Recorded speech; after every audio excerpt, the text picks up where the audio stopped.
আসসালামু আলাইকুম। কি অবস্থা সবার, কেমন আছি সবাই? আজকে আমরা প্রতিদিনের মতো আবারও যুক্ত হলাম। আজকে আমাদের 16তম ক্লাস, অর্থাৎ আমরা যে একটা লেকচার সিরিজ চালাচ্ছি প্রতিদিন, যে আমরা আসলে একসাথে আমরা যুক্ত হই এই সময়টায় সাজেশন ক্লাস জিকের উপরে। সাম্প্রতিক সময়ে যে চাকরির পরীক্ষাগুলি আছে সেগুলির প্রশ্ন অ্যানালাইসিস এবং আশেপাশে যে নিত্য নতুন যে ঘটনাগুলি ঘটছে, যেগুলি আসলে গুরুত্বপূর্ণ বিভিন্ন আসপেক্টে, অর্থনৈতিক বা রাজনৈতিক আর্থসামাজিক প্রেক্ষাপটে, সেগুলি নিয়ে আমরা আলোচনা করি। একই সাথে যে আমাদের সামনে যে আসন্ন পরীক্ষাগুলি আছে সেই পরীক্ষাগুলির সম্ভাব্য প্রশ্ন কি হতে পারে, সাজেশনমূলক আলোচনাও আর কি করি। ঠিক আছে? তো আচ্ছা, আচ্ছা, অনেকে যুক্ত হয়েছেন, অনেকে সালাম দিচ্ছেন। ওয়ালাইকুম আসসালাম সবাইকে। ঠিক আছে, তাহলে আমরা গত ক্লাসে অনেক কিছু দেখছিলাম। 15তম ক্লাস ছিল গতকাল আমরা বেশ কিছু প্রশ্ন সলভ করছি। আজকে আবারও চলে আসছি। আজকে 16 নাম্বার ক্লাস। আমরা মোটামুটি সবাই যুক্ত হয়ে যাই, যারা এখনো যুক্ত হই নাই যুক্ত করে ফেলি সবাইকে, তাই না? হুম, আচ্ছা, ঠিক আছে।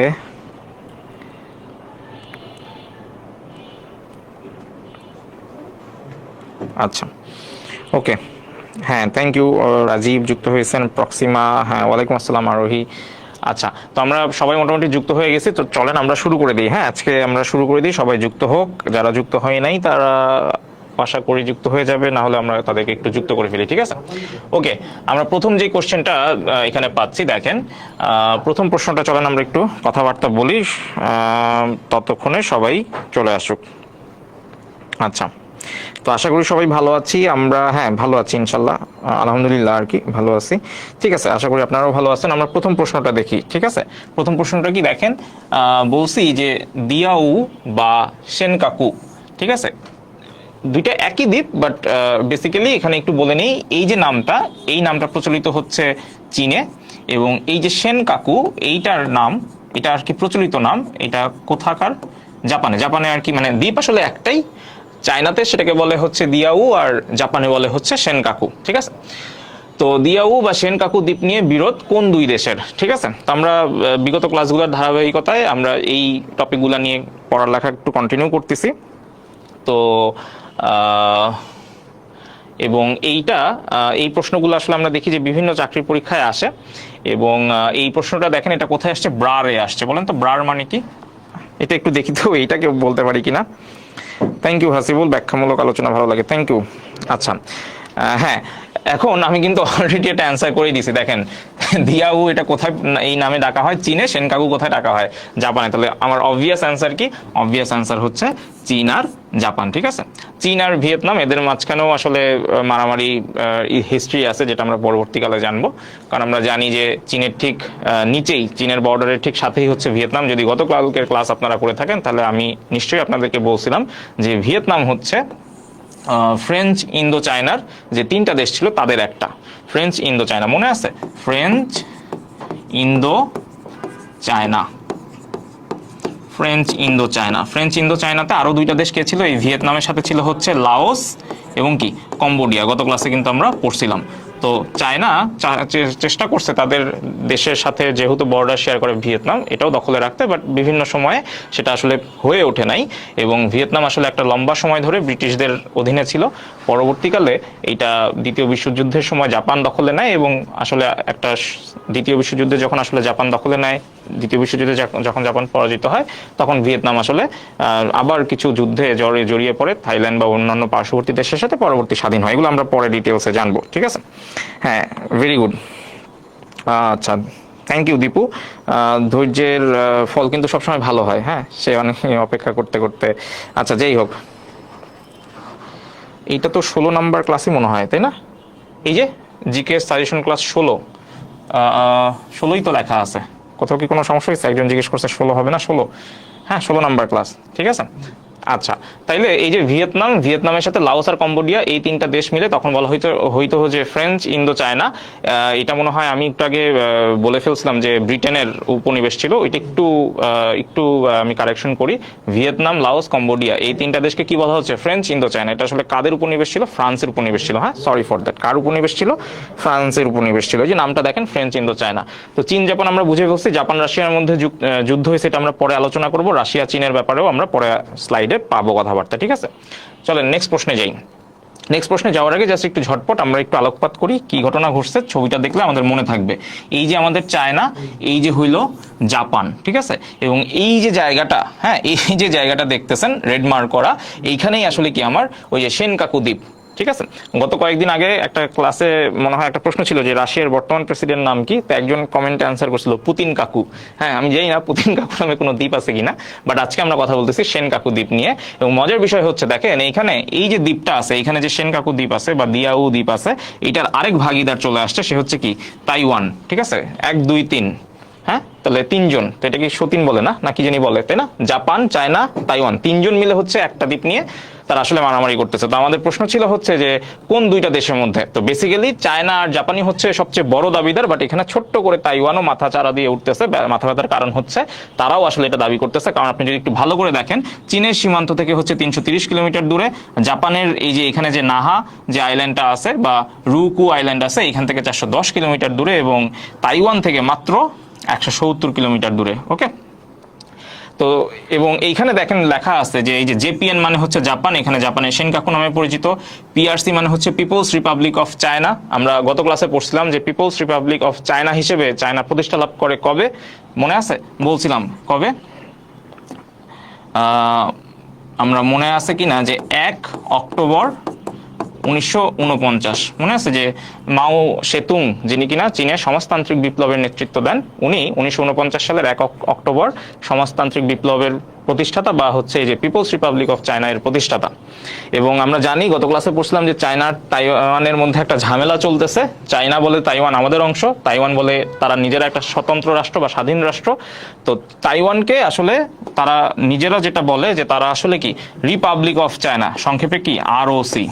আর চায়নার নাম কি? চায়নার নাম হচ্ছে PRC, peoples republic of China, peoples republic of China. আর তাইওয়ানের নাম কি, অফিসিয়াল নাম হচ্ছে রিপাবলিক অফ চায়না, ঠিক আছে। ওকে, ভেরি গুড। তাহলে আমরা পরের ইয়াতে যাই। এখানে আরো ডিটেলস কথাবার্তা আছে। এখানে এই ধরনের ইনফরমেশনগুলো আপনার জন্য একটু কাজে লাগবে যখন আপনি হচ্ছে রিটার্ন ইয়াতে যাবেন। তো এখানে রিটার্নের যদি আপনি কখনো অ্যান্সার করেন, এই ধরনের প্রশ্ন যদি আসে বা আর্থসামাজিক প্রেক্ষাপটের যে কোনো ধরনের প্রশ্নে, আন্তর্জাতিক ইস্যুর যে কোনো ধরনের প্রশ্নে, বা কেন হচ্ছে এই আইল্যান্ডটা গুরুত্বপূর্ণ বা মালাক্কা প্রণালী কেন গুরুত্বপূর্ণ, এই ধরনের প্রশ্ন কিন্তু মাঝে মধ্যেই আসে। বা চায়না কেন বাংলাদেশের মাথা ব্যথার কারণ হয়ে দাঁড়াইতে পারে, এই ধরনের প্রশ্ন কিন্তু মাঝে মধ্যেই আসে। তো ওই প্রশ্নগুলোর উত্তর আমরা যখন রেগুলার ক্লাসে যাব বা রিটেনের ক্লাসগুলো নিব তখন ডিটেলস আলোচনা করব। এখন জাস্ট একটু বলে নেই যে এইটুকু জাস্ট আমরা জানলেই হবে যে এইখানে এই যে রেড মার্কে যে আসলে লাইনটা আছে, এই যে রেড মার্কের লাইনটা আমি মার্ক করে দিলাম, এই পুরো লাইনটা হচ্ছে জাপান দাবি করে যে এটা তাদের এক্সক্লুসিভ ইকোনমিক জোন, যেটাকে আমরা ওই যে বাংলাদেশে আছে বেজা, বেজা যে বিভিন্ন জায়গায় অর্থনৈতিক অঞ্চল তৈরি করতেছে, তো জাপান বলতেছে তাদের এই যে করিডোরটা, এই করিডোর বরাবর তাদের হচ্ছে এক্সক্লুসিভ ইকোনমিক জোন আছে। কিন্তু আবার চায়না দাবি করে যে না, এইটা হইলো আমার বর্ডার, এই যে পুরো জায়গা, এই জায়গাটার দাবিদার হচ্ছে তারা। সো এটা নিয়ে আর কি মারামারি চলতেছে। তো এই জায়গার জিনিসগুলো আমরা আসলে পরে একটু আলোচনা করবো ডিটেলসে। এবার আমরা চলো নেক্সট প্রশ্নে চলে যাই। নেক্সট প্রশ্ন কি বলছে বলেন? আচ্ছা আচ্ছা, শাহরিয়ার হোসেন, এই যে এখন যেটা ক্লাস করতেছেন এইটাই তো জিকে ব্যাচ। আচ্ছা, উৎপল ওয়েলকাম। আচ্ছা ওকে, ঠিক আছে। 2 নম্বর প্রশ্ন দেখেন কি বলছে যে জাপান এবং রাশিয়া, ঠিক আছে, একটু আগে আমরা চীন জাপান নিয়ে মারামারি করছি, এবার আসেন রাশিয়া আর জাপান, আরো 2টা পরাশক্তি, এদেরকে নিয়ে কথা বলতেছি যে জাপান ও রাশিয়ার মধ্যকার বিরোধপূর্ণ দ্বীপটির নাম কি। দেখেন এটা কোথায় আসছে, এটা আসছে হচ্ছে 26তম বিসিএস এবং অন্যান্য মানে হচ্ছে আরো বিভিন্ন ধরনের চাকরির পরীক্ষা, এটা কিন্তু সহস্রবার আসছে বলা যায়, ঠিক আছে। ওকে, তাহলে এখানে যে অপশনগুলো আছে দেখেন জাভা দ্বীপ, সুমাত্রা দ্বীপ। আমরা গত ক্লাসে যদি খেয়াল করে থাকি জাভা দ্বীপ এবং সুমাত্রা দ্বীপ এটা কোথায় অবস্থিত আমরা গত ক্লাসে কিন্তু পড়ছি। রেগুলার ক্লাসগুলো এই জন্য করতে বলি, তাহলে ক্লাসের ধারাবাহিকতা আপনি যদি মেনটেন করেন তাহলে আপনার এই জিনিসগুলো এমনি বারবার প্রতিদিন জানতে জানতে পড়তে পড়তে শুনতে শুনতে মাথায় কিন্তু সেট হয়ে যাবে, ঠিক আছে। সো জাভা দ্বীপ, সুমাত্রা দ্বীপ কোথায় অবস্থিত? ইন্দোনেশিয়াতে অবস্থিত। এবং আপনি যদি চোখ বন্ধ করেন, গত ক্লাসের ম্যাপ আপনার যদি চোখের সামনে ভাসে, তাহলে কিন্তু আপনি বুঝবেন যে জাপান আর রাশিয়া থেকে ইন্দোনেশিয়া কিন্তু অনেক দূরে, তাই না? ম্যাপে অনেক নিচে আছে। সুতরাং এই 2টা অপশন হওয়ার কোনো সুযোগই নেই, সো বাদ।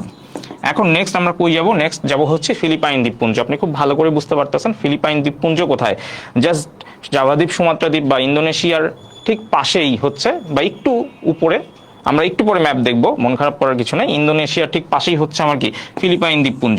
সো এটাও হওয়ার কোনো সুযোগ নেই। সো আমার অবভিয়াস অ্যান্সার কি, যেটা আমরা গত ক্লাসে আলোচনা করছি, কুরিল দ্বীপপুঞ্জ, ঠিক আছে। এখানে আরেকটা অপশন বা আরেকটা অ্যান্সার হইতে পারে, সেটা আমরা তাহলে একটু জেনে নেই। সেটা হচ্ছে যদি এইখানে শাখালীন দ্বীপপুঞ্জ থাকতো কুরিলের বদলে, তাহলে কি হইতো, ওইটাও অ্যান্সার হইতে পারতো। কারণ আমরা জানি যে জাপান আর রাশিয়ার মধ্যে দুইটা দ্বীপ নিয়ে মারামারি, একটা হচ্ছে কি কুরিল দ্বীপপুঞ্জ আর একটা হচ্ছে শাখালীন দ্বীপপুঞ্জ। ঠিক আছে, ওকে। তো এবং মজার ব্যাপার হচ্ছে এই দুইটা দ্বীপপুঞ্জতেই আসলে বর্তমানে কি কাদের দখলদারিত্ব আছে, রাশিয়ার দখলদারিত্ব আছে। এই দুইটা দ্বীপপুঞ্জ এখন আসলে কার দখলে আছে, রাশিয়ার দখলে আছে। ঠিক আছে, ওকে। তাহলে আমরা নেক্সট প্রশ্নে যাই। এই যে দেখেন এইখানে সুন্দরভাবে লেখা আছে, হ্যাঁ, আমরা এটাই বলতেছিলাম আর কি, যে এই হইলো আমার জাপান। ঠিক আছে, সো আপনি যদি জাপানের বর্ডারটা দেখেন, আমি একটু জাপানের বর্ডারটা আপনাদেরকে দেখাই দিই। একদম এক্সাক্ট মানচিত্র আমি আঁকতেছি না, জাস্ট বর্ডারটা বোঝানোর জন্য। এই হলো আমার জাপান ধরেন, হ্যাঁ, এই হলো পুরোটা জাপান। তীর চিহ্ন দেওয়া জায়গা মানেই কি রাজধানী, তাহলে জাপানের রাজধানী কি টোকিও। এই ম্যাপটা মনে হয় আমরা গত ক্লাসেও দেখছি, রাইট?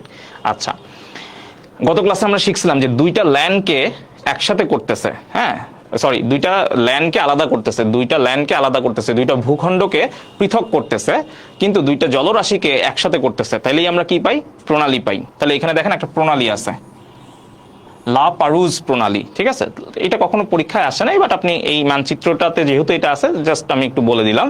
যেখানে আছে শাখালীন দ্বীপপুঞ্জ আর এখানে আছে হচ্ছে জাপান।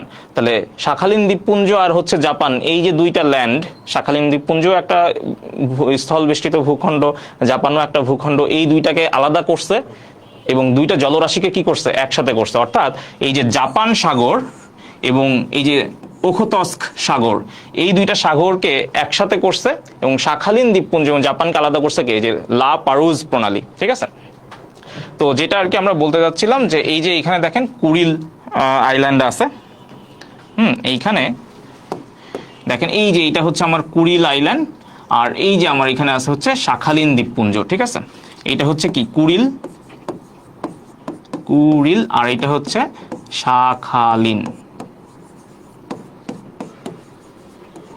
তাইলে এই দুইটা নিয়েই কি আসলে মারামারি চলতেছে। ঠিক আছে, তো 1875 সালে সেন্ট পিটার্সবার্গ নামে একটা চুক্তি হয়, যখন হচ্ছে এই শাখালীন দ্বীপপুঞ্জ হচ্ছে রাশিয়ার দখলে চলে যায় এবং কুরিল দ্বীপপুঞ্জ হচ্ছে জাপানের দখলে থাকে। কিন্তু পরবর্তীতে আরো কিছু ঘটনা ঘটে, সেই পর্যায়ক্রমে ঘটনার প্রেক্ষিতে এই দুইটা দ্বীপপুঞ্জ এখন মোটামুটি কি রাশিয়ার দখলে আছে। ঠিক আছে, এই আর কি। সো আমরা চলেন এবার তাহলে অ্যান্সার করি। এই যে দেখেন নেক্সট প্রশ্ন আসি। নেক্সট প্রশ্ন নিয়ে আমি একটু আগেই আপনাকে হিন্ট দিছি। বলেন তো কি বলছি একটু আগে, যে জাপান কত সালে রাশিয়াকে শাখালীন দ্বীপপুঞ্জ হস্তান্তর করে? জাপান কত সালে রাশিয়াকে শাখালীন দ্বীপপুঞ্জ হস্তান্তর করে? এই যে একটু আগে একটা কথা বললাম না, যে এই যে সেন্ট পিটার্সবার্গ চুক্তি হয়েছিল, তো এই সেন্ট পিটার্সবার্গ চুক্তি যখন হয়েছিল তখন শাখালীন দ্বীপপুঞ্জ কার ছিল? রাশিয়ার দখলে ছিল। আর এই কুরিল দ্বীপপুঞ্জ কার ছিল? জাপানের ছিল। হ্যাঁ, এই কুরিলটা কার হয়ে যায়? জাপানের। আর এই শাখালীন কার হয়ে যায়? রাশিয়ার। এটা কত সালের ঘটনা? এটা হচ্ছে 1875 সালের ঘটনা। ঠিক আছে, এবং এই চুক্তিটার নাম কি ছিল? চুক্তিটার নাম ছিল সেন্ট পিটার্সবার্গ চুক্তি। সেন্ট পিটার্সবার্গ চুক্তি। তাহলে 1875 সালে সেন্ট পিটার্সবার্গ চুক্তির মাধ্যমে সর্বপ্রথম কি হয়, এই শাখালীন দ্বীপপুঞ্জটা কার কাছে চলে যায়? রাশিয়ার কাছে চলে যায়। আর এই যে কুরিল দ্বীপপুঞ্জ কার কাছে থাকে? এই যে জাপানের কাছে থাকে। মনে থাকবে? ওকে, ঠিক আছে। তাহলে এবার আমাকে প্রশ্নের অ্যান্সার দেন।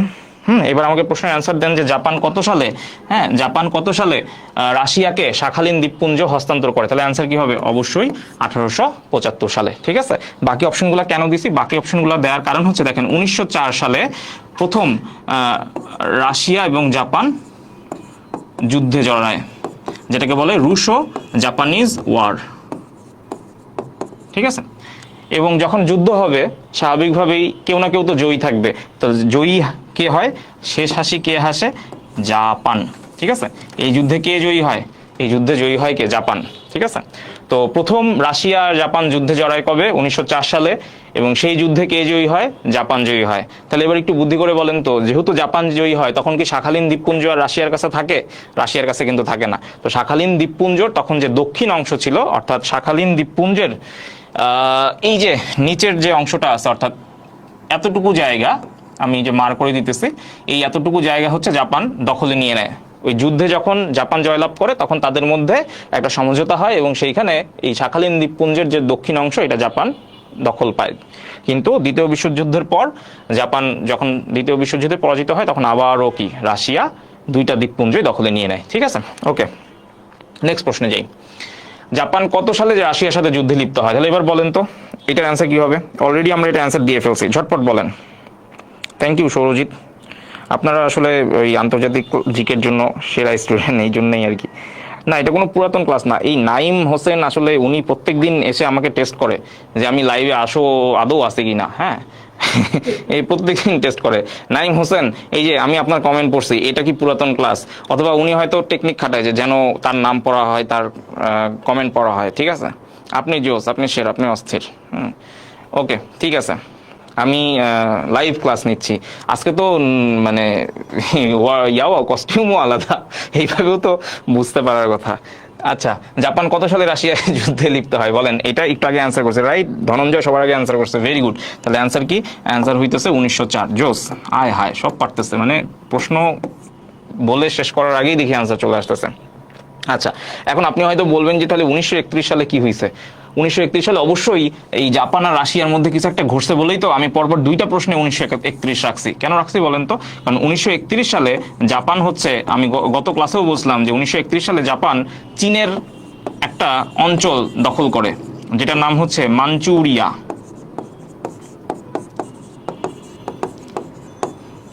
তাহলে আপনি হয়তো বলবেন যে জাপান তো চীনের একটা স্টেট মাঞ্চুরিয়া দখল করে, তাহলে এখানে রাশিয়ার সম্পর্ক কি? এখানে রাশিয়ার সম্পর্ক হচ্ছে যে আমি আর ম্যাপ দেখাবো না, তাহলে ওই যে নাইম আবার বলবে যে এটা কি পুরাতন ক্লাস কিনা। হ্যাঁ, তো আমি একটু জাস্ট বলে দিই, এটা আপনারা ওই পরে একটু দেখে নিন। সেটা হচ্ছে যে আপনি যদি একটু ম্যাপটা দেখেন, না দেখাই থাক, এই যে খেয়াল করেন রাশিয়া আর চায়না দেখেন একদম পাশাপাশি আছে, রাইট? হ্যাঁ, এই যে চায়না, মানে সরি রাশিয়া, আর এই যে এখানে আছে কি চায়না। তো আমার মাঞ্চুরিয়া যে জায়গাটা ছিল সেটা হচ্ছে এরকম একটা প্লেসে। তাহলে মাঞ্চুরিয়া যে জায়গা, এর মানে কি দেখেন, এটা আসলে মাঞ্চুরিয়া। হ্যাঁ, মানচুরিয়া। তাহলে এই যে মাঞ্চুরিয়া যে প্লেসটা আছে, এইটা কার সাথে বর্ডার মানে করতেছে, শেয়ার করতেছে রাশিয়ার সাথে। At the same time Japan কি করছে? জাপান 1931 সালে এই মাঞ্চুরিয়াটা দখল করছে। তো মাঞ্চুরিয়া দখল করার কারণ হচ্ছে যে মাঞ্চুরিয়াতে তখন হচ্ছে হাইড্রোকার্বন এবং বেশ কিছু ধরনের প্রাকৃতিক গ্যাস, খনিজের সন্ধান ছিল, এবং তারা মনে করতো যে এখানে অয়েলের রিসোর্স আছে। তো যেহেতু দ্বিতীয় বিশ্বযুদ্ধের আগে থেকেই জাপানের একটা টার্গেট ছিল যে তারা গোটা পৃথিবীতে আসলে একটা দখলদারিত্ব করবে, তো তারা চাচ্ছিল যে এরকম ইম্পর্টেন্ট যে ল্যান্ডগুলো আছে সেগুলো দখলে নেওয়া। এরই ধারাবাহিকতায় তারা পরবর্তীতে থাইল্যান্ডে আক্রমণ করে, মালয়েশিয়াকে অ্যাটাক করে, মায়ানমারকে অ্যাটাক করে। ঠিক আছে, তো জাপান 1931 সালে মাঞ্চুরিয়াতে অ্যাটাক করে, তখন হচ্ছে কি রাশিয়ার সাথে তাদের বিরোধটা শুরু হয়। কারণ রাশিয়ারও নজর ছিল এই মাঞ্চুরিয়ার উপরে, খুব স্বাভাবিক। যেমন বাংলাদেশের সেন্ট মার্টিনের উপরে অনেকের মানে নজর আছে, একইভাবে মাঞ্চুরিয়ার উপর কি রাশিয়ার নজর ছিল। সো জাপান যখন অ্যাটাক করছে তখন থেকেই ওদের সাথে একটা গ্যাঞ্জাম শুরু হয়েছে। ঠিক আছে, তাইলে আমরা বুঝছি তো কেন এই প্রশ্ন আমরা 1931 সালটা ব্যবহার করছি, কারণ এইখানে জাপান চীনের এই মাঞ্চুরিয়া দখল করলেও তখন রাশিয়া এটা আসলে ভালোভাবে নেয় নাই। রাশিয়া তখন জাপানকে তখন থেকেই কি টার্গেট করছে।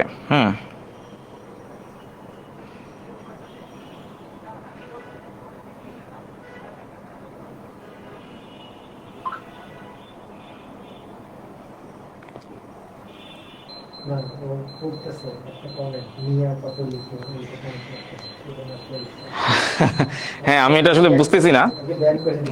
আচ্ছা আচ্ছা। আচ্ছা, এরপরে 1941-এর কথা কেন বলছি? 1941-এর কথা বলা হয়েছে একটা কারণে, সেটা হচ্ছে 1941 সালে আচ্ছা, ওকে, আচ্ছা ঠিক আছে, তো বুঝছি। তো এই হলো ব্যাপার। আর 1941-এর কথা এখানে কেন লিখছি, কারণ 1941 সালে জাপান হচ্ছে 1941 সালে জাপান যখন হচ্ছে আমেরিকাকে অ্যাটাক করে, তখন রাশিয়া জাপানের বিরুদ্ধে অস্ত্র সরবরাহ করে, এবং তারা হচ্ছে ওই যে আমেরিকার সাথে যৌথ বা অ্যালাই গঠন করে তারাও হচ্ছে কি জাপানের এগেনস্টে যুদ্ধে নামে। কারণ জাপান 1941 সালে মোটামুটি সব মানে লিমিট ক্রস করে ফেলে। কারণ 1941 সালে তারা শুধু পার্ল হারবার না, তারা থাইল্যান্ডও অ্যাটাক করে, এবং 1941 সালে তারা মালয় উপদ্বীপ ছিল, তারপর মায়ানমার ছিল, সবই কিন্তু মোটামুটি অ্যাটাক করে। সো 1941 সালে রাশিয়া মোটামুটিভাবে ভালোভাবেই ইউএস এর সাথে অ্যালাই বা মিত্র গঠন করে যুদ্ধে জড়িয়ে পড়ে। ওকে, থ্যাংক ইউ রুবেল শিকদার। আচ্ছা, নেক্সট প্রশ্নে যাই, চলেন। কম্বাইন্ড ব্যাংক অফিসার, হ্যাঁ, এই যে কিছুদিন আগে এই প্রশ্নটা আসছিল, তো 5 নম্বর প্রশ্ন কি বলছে, যেটা আমার মনে হয় সবাই পারবো। বেগম রোকেয়া দিবস কবে পালন করা হয়? Begum Rokeya day is observed in, এখানে 10 জানুয়ারি আছে, 10 এপ্রিল আছে, 9 ডিসেম্বর আছে, 15 ফেব্রুয়ারি আছে। আচ্ছা, অল্পের জন্য 14 ফেব্রুয়ারি আসা নেই। আচ্ছা, যাই হোক, ব্যাড লাক। তো কম্বাইন্ড ব্যাংকস অফিসার, ঠিক আছে, তাহলে কম্বাইন্ড ব্যাংকস অফিসারের ওই যে কয়দিন আগে যে পরীক্ষাটা হইলো ক্যাশের, সেইটা। আরিয়া শারমিন, হ্যাঁ ইউটিউবে থাকে, হ্যাঁ ইউটিউবে একটু আপলোড হয়ে যায়, সমস্যা হয় না, ঠিক আছে। ওকে, ঠিক আছে, হ্যাঁ ভেরি গুড, সবাই অ্যান্সার করতেছি 9 ডিসেম্বর। হ্যাঁ, তাহলে বেগম রোকেয়া দিবস কত তারিখে পালন করা হয়? 9 ডিসেম্বর। বাকি তারিখগুলো নিয়ে আমি আসলে খুব একটা কথাবার্তা বলতে চাচ্ছি না, কারণ এটা আমরা সবাই জানি, এখানে আর ডিসকাসের করার কিছু নাই। নেক্সট প্রশ্নে চলে যাই, চলেন। 6 নম্বর প্রশ্ন কি বলছে বলেন? জাপান কবে থাইল্যান্ড আক্রমণ করে? ঠিক আছে, জাপান কবে থাইল্যান্ড আক্রমণ করে, এইটা অ্যান্সার দিয়ে ফেলেন। আমরা একটু আগে কত তারিখ নিয়ে কথা বলছি? আমরা একটু আগে 9 ডিসেম্বর নিয়ে কথা বলছি, রাইট? আমরা একটু আগে কি বলছি? 9 ডিসেম্বর নিয়ে কথা বলছি। তো আমরা মনে রাখবো 9 ডিসেম্বর কি? বেগম রোকেয়া দিবস। হ্যাঁ, আমরা মনে রাখবো যে 9 ডিসেম্বর অর্থাৎ 9-12 এটা কি দিবস বলেন তো? বেগম রোকেয়া দিবস। এটা তো আমরা সবাই জানি। এইবার একটু দেখেন তো, বুদ্ধি করে বলতে পারেন কিনা যে জাপান কবে থাইল্যান্ড আক্রমণ করে? বলেন তো, জাপান কবে থাইল্যান্ড অ্যাটাক করে? জাপান কবে থাইল্যান্ড আক্রমণ করে বলেন? হাসিব আমলা গতকালকে বলছিল যে জাপান কবে পার্ল হারবার আক্রমণ করে। হাসিব কি আজকে আছে? থাকলে একটু বলেন আমাকে যে জাপান কবে থাইল্যান্ড আক্রমণ করে। দেখি এটা কে পারে। এটা যে পারবে সে বুঝবো যে কিছু একটা আর কি। আরে জোস, দীপু অস্থির। বলছিলাম না যে দীপু যে ধৈর্যের ফল মিষ্টি হবে, সো এই যে দেখেন আপনি সবার আগে পারছেন। আচ্ছা, বারবার একটা কথা আসতেছে যে এই ক্লাস 15 না 16। আচ্ছা, আমার মনে হয় আমাদের ওই পোস্টে হয়তো 15 হইতে পারে, আমি জানি না, কোনো একটা জায়গায় হয়তো এরকম কিছু হয়েছে, বাট আমি বলে দিচ্ছি আমাদের ক্লাস হচ্ছে 16। ঠিক আছে, 16 নম্বর ক্লাস। অ্যান্ড প্রত্যেকটা স্লাইডে তো আর 16 নম্বর লেখা যায় না, ক্লাসের শুরুতেই একদম প্রথম স্লাইডে লেখা ছিল 16 নম্বর ক্লাস। কনফিউশনের কিছু নাই, ঠিক আছে, পরে আমরা দেখবো এটা কত নম্বর ক্লাস। আচ্ছা, তাহলে আমরা কিভাবে মনে রাখবো যে 9 ডিসেম্বর হচ্ছে বেগম রোকেয়া দিবস, আর আমরা মনে রাখবো 8 ডিসেম্বর, ঠিক আছে, আমরা মনে রাখবো 8 ডিসেম্বর হচ্ছে কি? জাপান থাইল্যান্ড আক্রমণ করে, ঠিক আছে, 8 ডিসেম্বর জাপান থাইল্যান্ড আক্রমণ করে। তাহলে বলেন তো 7 ডিসেম্বর কোথায় আক্রমণ করে? 7 ডিসেম্বর আমরা জানি, 7 ডিসেম্বর আক্রমণ করে হচ্ছে পার্ল হারবার বা হারবার, হ্যাঁ পার্ল হারবার। এটা কোথায়? এটা হচ্ছে হাওয়াই দ্বীপপুঞ্জে, ঠিক আছে।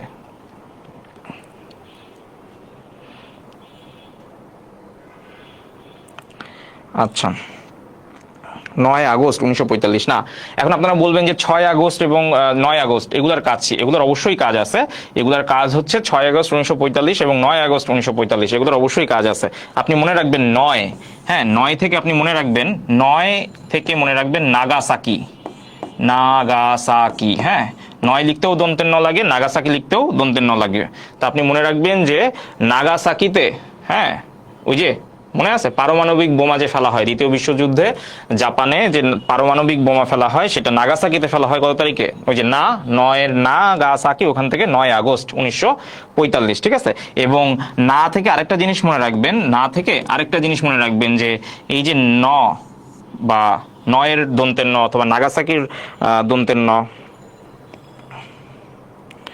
এইটা থেকে আপনারা যেটা মনে রাখবেন সেটা হচ্ছে এই নাগাসাকিতে যে বোমাটা ফেলা হয় সেটার নাম হচ্ছে ফ্যাটম্যান, ঠিক আছে, ফ্যাটম্যান। ওকে, আর 6 আগস্টে কি করা হয়? 6 আগস্টে কোথায় অ্যাটাক করা হয়? 6 আগস্টে অ্যাটাক করা হয় হচ্ছে হিরোশিমাতে, হিরোশিমা। এবং এই যে হিরোশিমা, এইখানে আসলে যেই ইয়াটা ফেলা হয়, বোমটা ফেলা হয়, সেটার নাম কি? Little boy. ওকে, ঠিক আছে। তাহলে আমরা একটা মনে রাখলে অপরটা আর মনে রাখতে হয় না, সব পড়ার দরকার নেই। আপনি যদি 9 আগস্টেরটা মনে রাখেন, 6 আগস্ট আপনি এমনিই পারবেন, ওটা অবভিয়াসলি কি হবে? হিরোশিমা হবে। 9 আগস্টে যদি ফ্যাটম্যান হয় তাহলে 6 আগস্টে কি হবে? লিটল বয় হবে। তা আপনি এভাবে মনে রাখতে পারেন 9 আগস্ট, 9 নাগাসাকি, আর 9 থেকে ওই যে ফ্যাটম্যানের 9, ঠিক আছে, ঠিক আছে, অনেকভাবেই চাইলে মনে রাখা যায়। ওকে ওকে, জোস, অস্থির, ঠিক আছে। মুত্তাসিম পাহলভি স্যারের ক্লাস শুরু হয়ে গেছে, হ্যাঁ মনে হয় 1 সপ্তাহের মতো ক্লাস হয়েছে, আপনি চাইলে এনরোল করতে পারেন, ঠিক আছে, কারণ যে ক্লাসগুলো হয়েছে ওগুলো আপনি রেকর্ড পাবেন। নেক্সট প্রশ্নে চলে যাই। জাপান পার্ল হারবার আক্রমণ করে কবে? 12তম বিসিএস এ আসছে, পিএসসির বিভিন্ন পরীক্ষা আসে এবং অন্যান্য অনেক জায়গায় আসছে। এটা খুব কমন প্রশ্ন, এটা মনে হয় আপনারা সবাই পারবেন। কি একটু আগে আলোচনা করছি, 7 ডিসেম্বর 1941, ঠিক আছে। এটা তো মনে হয় সবাই পারি। জাপান পার্ল হারবার কবে আক্রমণ করে? 7 ডিসেম্বর 1941। এবং এই যে 7 ডিসেম্বর 1941 যখন অ্যাটাক করে, এই 7 ডিসেম্বরে অ্যাটাক করার আগ পর্যন্ত আমেরিকা নিউট্রাল পজিশনে ছিল। বাট যখনই জাপান এই 7 ডিসেম্বর আমেরিকার যে নৌঘাটি ছিল যেখানে, বা যেই তার যে সামরিক ঘাঁটি ছিল আমেরিকার হাওয়াই দ্বীপপুঞ্জের যে পার্ল হারবার যে এলাকাটাতে, যখন জাপান অ্যাটাক করে তখনই হচ্ছে আমেরিকা লাইসেন্স পেয়ে যায়, এবং তখন আমেরিকা মানে অফিসিয়ালি হচ্ছে দ্বিতীয় বিশ্বযুদ্ধে জাপানের এগেনস্টে অ্যাটাক করা, মানে অ্যাটাকে নামে, যুদ্ধে নেমে যায়। ঠিক আছে, এবং এটার আসলে মেইন উদ্দেশ্য কিন্তু মানে এরকম না যে জাপান কিন্তু শক করে আসলে অ্যাটাক করে নাই। জাপান অ্যাটাক করছে কারণ হচ্ছে জাপানের উপর তখন আমেরিকা মানে জ্বালানি তেল এবং অন্যান্য যে এইড ছিল, সেই ফরেন এইড ইউএসএর থেকে যে ফরেন এইড গুলো পাইতো সেগুলা আমেরিকা নিষেধাজ্ঞা দেয়। তখন রুজভেল্ট ক্ষমতায় ছিলেন, তিনি নিষেধাজ্ঞা দেন, এবং ফলশ্রুতিতে যেটা হয় যে তখন জাপান বাধ্য হয়ে অ্যাটাক করে। এবং এই যে জাপানের উপরে যে আমেরিকা যখন অ্যাটাক করে, তখনই কি করে জাপান, আমেরিকা থেকে তো কোনো কিছু বাইর করতে পারতেছে না যেহেতু আমেরিকা নিষেধাজ্ঞা দিচ্ছে, তখন জাপান যেটা করছে থাইল্যান্ডে অ্যাটাক করছে। কারণ কি, ঠিক তার 7 ডিসেম্বর যখন অ্যাটাক করছে পার্ল হারবারে, তার 3-4 ঘন্টা পর, অর্থাৎ 8 ডিসেম্বর, আসলে তখন 8 ডিসেম্বর হয়ে যায় তারিখ, তো 8 ডিসেম্বরে থাইল্যান্ডে অ্যাটাক করে। এবং থাইল্যান্ডে অ্যাটাক করার কারণ হচ্ছে থাইল্যান্ডের ভিতর দিয়ে তারা মায়ানমারে যেতে চাইছিল, মায়ানমারে অনেক খনিজ সম্পদ ছিল। ওকে, নেক্সট প্রশ্নে যাই। সো এই ছবিটা কি বুঝতে পারতেছি? একটু আমাকে কমেন্টে জানান তো এই ছবিটা আমরা বুঝতে পারতেছি কিনা। মনে হয় একটু ঘোলা ঘোলা, বাট কিছু জিনিস হয়তো বোঝা যাচ্ছে, তাই না?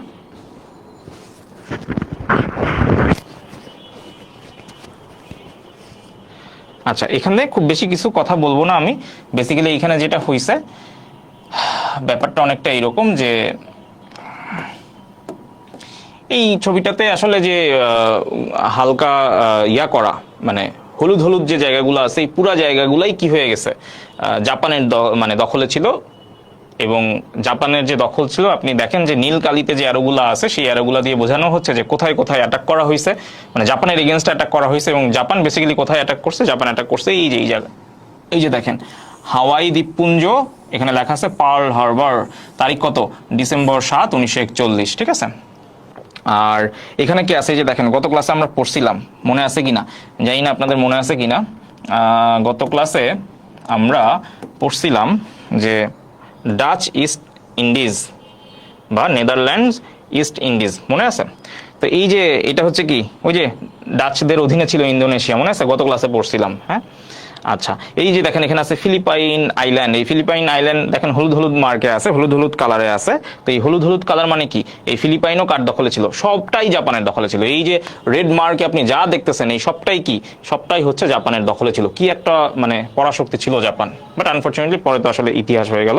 সো এই যে এখানে আছে থাইল্যান্ড, এই যে এইখানে আছে হচ্ছে থাইল্যান্ড, আপনি যদি খেয়াল করেন, এই যে এখানে আছে থাইল্যান্ড, ঠিক আছে? এইখানে আছে যে ফ্রেঞ্চ ইন্দো চীন, এই যে ফ্রেঞ্চ ইন্দো চায়না, ঠিক আছে? এটা ফ্রেঞ্চ ইন্দো চায়না, এটা থাইল্যান্ড। তো মোটামুটি এই হলো অবস্থা, থাইল্যান্ডকে অ্যাটাক করে। যাই হোক, এইটা আসলে আমরা আর কি রেফারেন্স হিসেবে ইউজ করতে পারি জাস্ট বোঝার জন্য। হ্যাঁ, আর এখানে কি আছে, এই যে দেখেন এখানে আছে হিরোশিমা আর হচ্ছে নাগাসাকির কথা বলা আছে। এই যে জাপানের হিরোশিমা নাগাসাকি, যেখানে হচ্ছে পারমাণবিক বোমা দেয়া হয়েছে। হিরোশিমা হচ্ছে আগস্ট 6 আর নাগাসাকি হচ্ছে আগস্ট 9। ঠিক আছে, ওকে, এটা পরে আপনারা ওই যে জুম করে প্রয়োজনে দেখে নিন। ঠিক আছে, অনেক তথ্য আছে, এত তথ্য লাগবে না, যেগুলো আমি মার্ক করছি ওগুলো জানলেই হবে, আর ক্লাসের ইয়াগুলো তো আছেই।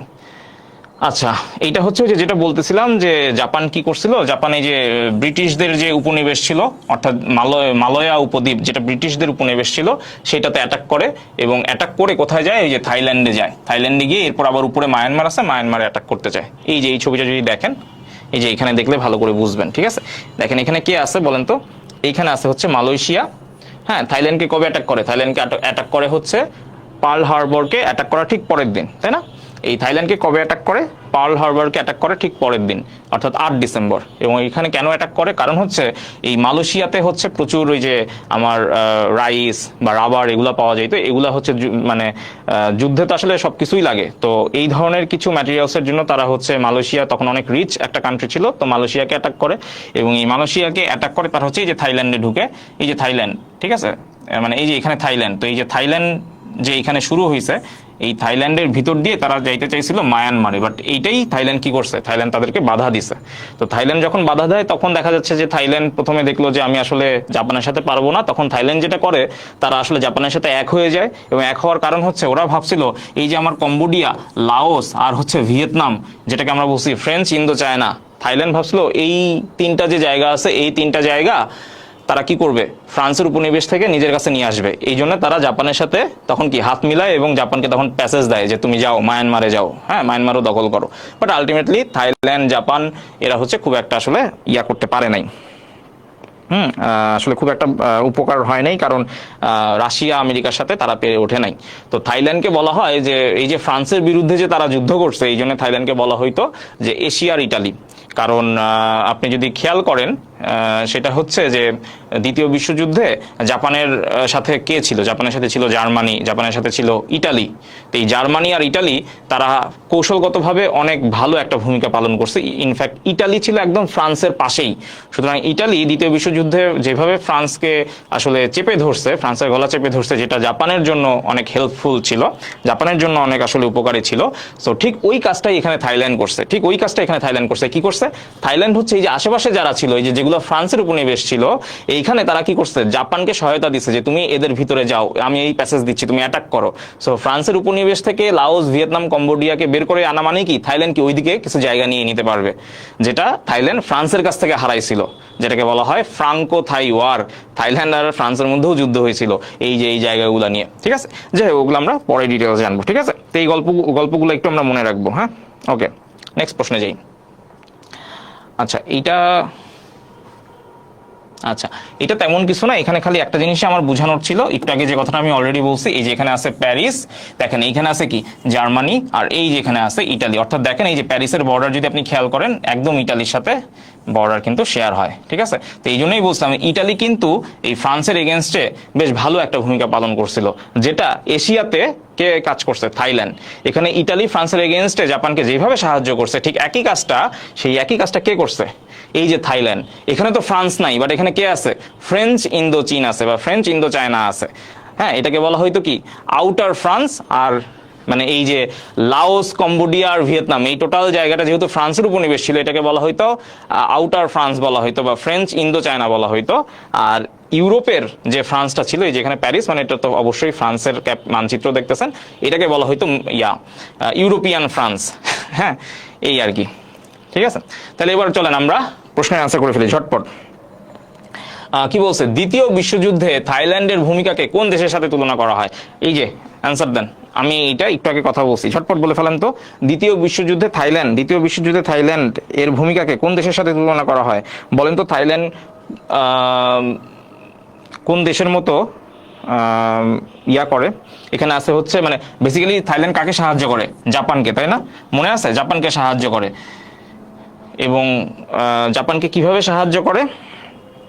আরে অস্থির, জোস, Italy, very good Italy, very good. হ্যাঁ, আপনি যদি মানচিত্রটা দেখেন তাহলেই বুঝবেন যে ফ্রান্সের পাশে ইটালি ছিল।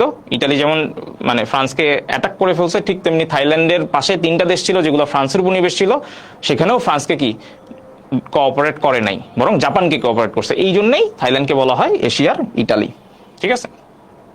আচ্ছা, এরপরে দেখেন 9 নম্বর প্রশ্ন, which of the following country is known as the land off white elephant? এটা অনেক জায়গায় আসছে, এটা গত ক্লাসেও আমরা বলছিলাম, হ্যাঁ। সমাজসেবায় আসছে, বনশিল্প আসছে, এবং অন্যান্য বনশিল্প উন্নয়ন কর্পোরেশন অনেক জায়গায় আসছে। গত ক্লাসে আমরা থাইল্যান্ডের পরিচয় যখন দিছিলাম তখন বলছিলাম যে থাইল্যান্ডকে শ্যাম দেশ বলে, আবার শ্বেত হাতির দেশও বলে, ঠিক আছে। তাহলে অ্যান্সার কি হবে? অ্যান্সার হবে থাইল্যান্ড। এটা নিয়ে আর কথা বললাম না, ঠিক আছে। ওকে, নেক্সট প্রশ্নে যাই। দেখেন কি বলছে, in which year was kabaddi adopted as the national game of Bangladesh? এটাই যে কিছুদিন আগে আসছে, হ্যাঁ, অফিসার ক্যাশ কিছুদিন আগে আসছে। বলেন এইটা দেখি পারেন কিনা। কোন বছরে কাবাডিকে বাংলাদেশের ন্যাশনাল স্পোর্টস হিসেবে ধরা হয়? ঝটপট এই ধুমধাম অ্যান্সার দেন।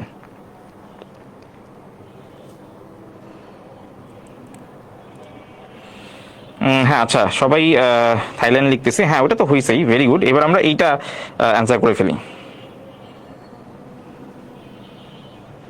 দেখি কার কি অবস্থা, এইটা পারি কিনা। খেলাধুলা সম্পর্কে আমরা কেমন কি আইডিয়া রাখি, এটা একটু আমাদের জানা দরকার, ঠিক আছে। বলেন কি হবে অ্যান্সার।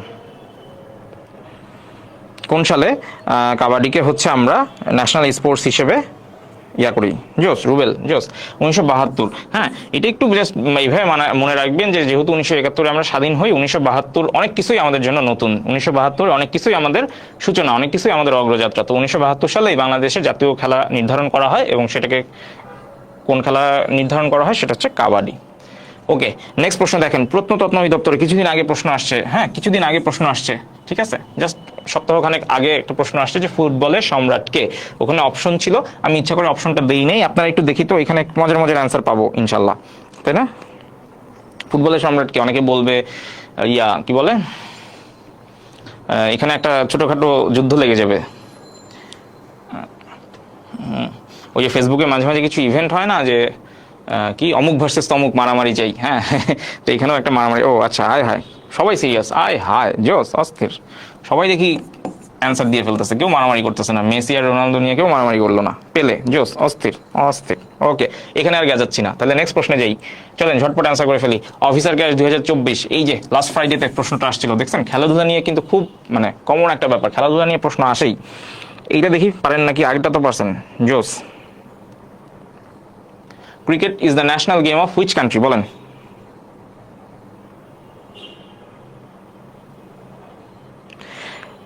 প্রশ্নটা কি বুঝতে পারছি?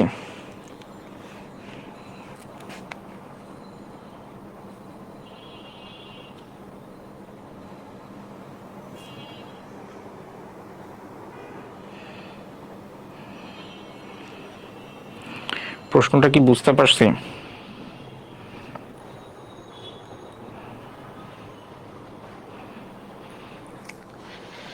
অপশন কি আছে? Australia, Bermuda, Barbados.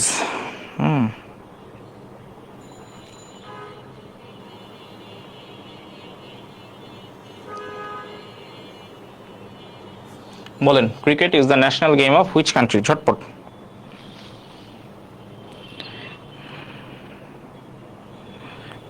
বারমুডা কি এবার টি-20 খেলতেছে?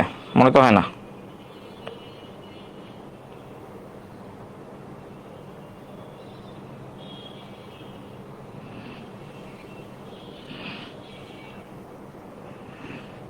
এটার অ্যান্সার কেন আসতেছে না? সবাইটার অ্যান্সার করি একটু, যে কোন দেশের জাতীয় খেলা হচ্ছে ক্রিকেট, ঝটপট।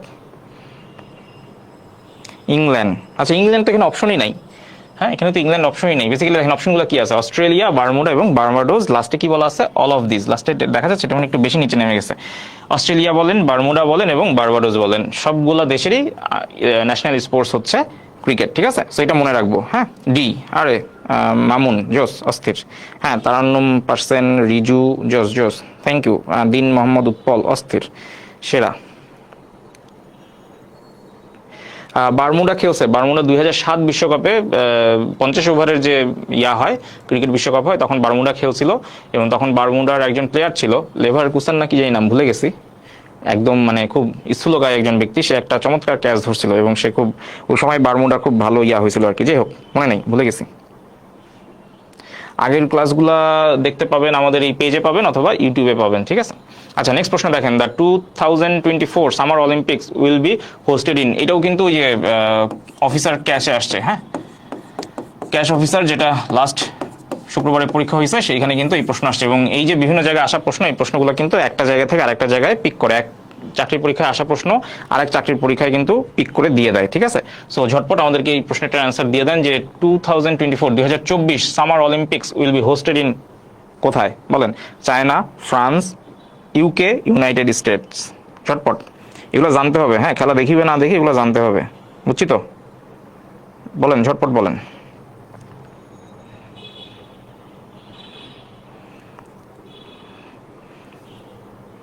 কোথায়? মামুন বলছে অস্থির ক্লাস, থ্যাংক ইউ মামুন, আপনিও অস্থির। বিপা বলছে খ, ফ্রান্স, মুক্তার, আচ্ছা ভেরি গুড, ফ্রান্স, ফ্রান্সের প্যারিসে অনুষ্ঠিত হবে, ঠিক আছে, এটা মনে রাখবো। হ্যাঁ, ফ্রান্সের কোন শহরে অনুষ্ঠিত হবে, প্রশ্ন আসতে পারে, নেক্সট কোন একটা জায়গায় প্রশ্ন আসতে পারে যে কোন সিটিতে সামার অলিম্পিক্স অনুষ্ঠিত হতে যাচ্ছে, অ্যান্সার কি? প্যারিস। চায়না না, তন্ময়, হায় হায় কেমনি কি। ওকে, আসেন, অনেকেই হচ্ছে এই যে প্রাথমিকের শিক্ষক নিয়োগ নিয়ে বা মাধ্যমিক বিদ্যালয়ে যে সরকারি শিক্ষক নিয়োগ, এগুলো নিয়ে অনেক ঘাটাঘাটি করেন, প্রশ্ন সলভ টলভ করেন, অনেকেই এই জায়গাগুলোতে চাকরির জন্য মানে অপেক্ষায় আছেন, রিসেন্ট অনেক ইনসিডেন্ট হচ্ছে এগুলো নিয়ে। তো আমরা চলেন ওইখানকার একটা প্রশ্ন সলভ করি। বলছে পিত নদীর তীরে কোন প্রাচীন সভ্যতা গড়ে উঠেছিল? পিত, বলেন তো পিত মানে কি? Yellow river. আমরা গত ক্লাসে পড়ছিলাম ইয়োলো সি, মনে আছে? আমরা গত ক্লাসে পড়ছিলাম যে ইয়োলো সি, আর কি জাপান সাগর, মনে আছে? আমরা একটা প্রশ্ন পড়ছিলাম যে ইয়োলো সি এবং জাপান সি এই দুইটার মাঝখানে কি আছে, তখন আমরা বলছিলাম যে এই দুইটার মাঝে আছে হচ্ছে একটা উপদ্বীপ। সেটা কোন উপদ্বীপ? কোরিয়া উপদ্বীপ। এরকম একটা প্রশ্ন সলভ করছিলাম গত ক্লাসে। এটাও বিভিন্ন চাকরি পরীক্ষায় আসছিল, দেখেই আমরা সলভ করছিলাম। প্রশ্ন ছিল এরকম যে ইয়োলো সি এবং জাপান সি এই দুইটার মাঝখানে কোনটি অবস্থিত? তো কোরিয়া উপদ্বীপ অবস্থিত।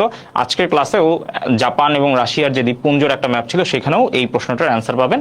ক্লাস শেষে আপনি জাস্ট একটু পিছনে গিয়ে ওই ম্যাপটা দেখে নেবেন, যেখানে বলা আছে যে ইয়োলো সি আর জাপান সি এর মাঝখানে কি আছে? কোরিয়া উপদ্বীপ আছে। তাহলে বলেন তো যে ইয়োলো রিভার এইটা কোথায় আছে? ঝটপট বলেন তো। আয় হায়, অস্থির। থ্যাংক ইউ বেলায়েত হোসেন হৃদয়। আপনারা একটু কন্টিনিউয়াসলি আইসেন, তাহলে ভালো হবে। ওই রেমালের পরে আপনারা সবাই ভুলে টুলে গেছেন আমাকে। Thank you. চৈনিক সভ্যতা, ভেরি গুড, থ্যাংক ইউ। ঠিক আছে, এই ইয়োলো রিভার কোথায় অবস্থিত বলেন তো? হ্যাঁ, এই হলো ইয়োলো রিভার। ওই যে আমি বলছিলাম যে পানির কালারের উপর ডিপেন্ড করে কয়েকটা সাগরের নামকরণ করা হয়েছে, যেমন কৃষ্ণ সাগর, পানির কালারটা একটু কালচে ধরনের। ইয়োলো সি বা হলুদ সাগর, মানে পিত সাগর, যেটার পানির কালার কি হলুদ। তো বেসিক্যালি এই যে ইয়োলো যে রিভার আছে, দেখেন এখানে আপনি যদি দেখেন এখানে আসলে একটু সাইডেই হচ্ছে ওই মরুভূমি, মানে ঝড় টর যখন হয়, ঝড়ে ওই পাশে মরুভূমি বা কিছু গভীর মরুভূমি আছে, সেখানকার যে বালু টালু আছে সেগুলা ওই ঘূর্ণিঝড়ের সময় এইদিকে চলে আসে, যার জন্য পানির কালারটা একটু এরকমই থাকে। এবং যখন কোনো ন্যাচারাল ডিজাস্টার হয় তখন অবস্থা ঠিক এরকম হয়। তো এটা আসলে চীনের জন্য খুবই বিপজ্জনক একটা ব্যাপার। তো যার জন্যে এইটা মোটামুটি আমরা জানি যে এই পিত নদীটা আসলে চীনে অবস্থিত। আপনারা যদি একটু দেখেন, এই যে এখানে আমার চায়নার পুরা ম্যাপটা আছে, এখানে দুইটা নদী আপনি দেখতে পাচ্ছেন। একটা হচ্ছে ইয়াংজি রিভার, এখানে আপনি দেখতে পাচ্ছেন ইয়াংজি রিভার। তো এটা মোটামুটি এশিয়ারই বৃহত্তম নদী।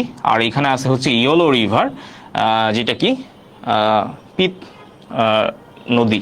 আর বেইজিং চায়নার রাজধানী, যে স্টার মার্ক দেয়া মানেই হচ্ছে কি রাজধানী। ঠিক আছে, তো এখানে বিভিন্ন সিটির উপর দিয়ে, মানে দেখতে পাচ্ছেন যে এমনিতেই তো চায়না অনেক বড় একটা সিটি, সেখানে এক মাথা থেকে আরেক মাথা, ঠিক আছে, পুরা নদী। তো এটা ইয়াংজি রিভার হচ্ছে এশিয়ার একটা বেশ দীর্ঘতম নদী।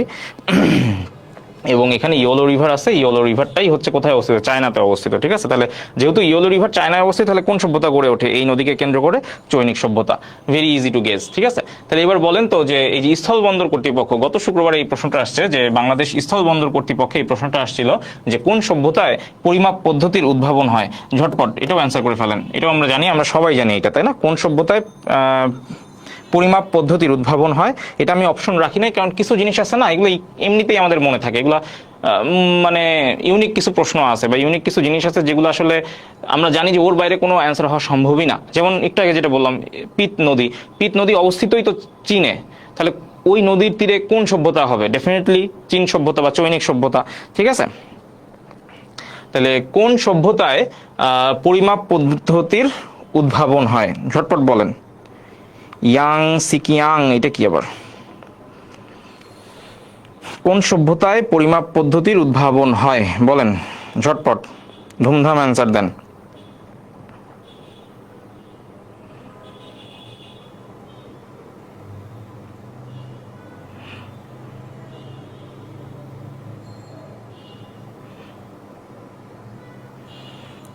কোন সভ্যতায় পরিমাপ পদ্ধতির উদ্ভাবন হয়?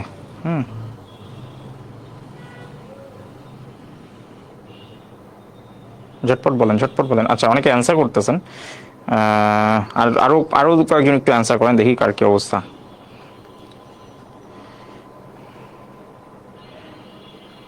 আচ্ছা, ঠিক আছে, এইটা মিশর বলতেছেন কি জন্য আমি বুঝছি। আসলে এটা হচ্ছে সিন্ধু সভ্যতা। আমি যেহেতু মানে সভ্যতার কথা বলছি, তাহলে ওই যে আপনি যদি এখন ইরাকের কথা বলেন, মিশরের কথা বলেন, মানে ইরাক মানে কি? ইরাকের আগের নাম কি ছিল? মেসোপটেমিয়া, তাই না?